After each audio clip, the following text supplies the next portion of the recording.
in a bag containing red, green, pink tokens. If the ratio of red to green token was 9:6, while the ratio of pink to red token was 18:16, what was the ratio of green to pink tokens?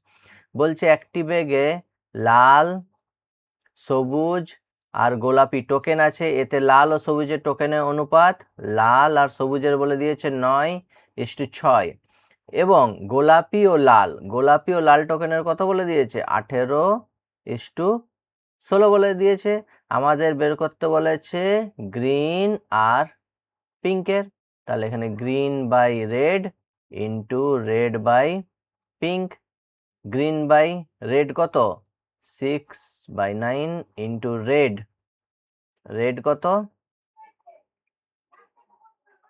16/18, তাহলে 6×3=16/27। কোথায় আছে দেখো 16:27। ঠিক আছে, বেরিয়ে গেল green is two pink.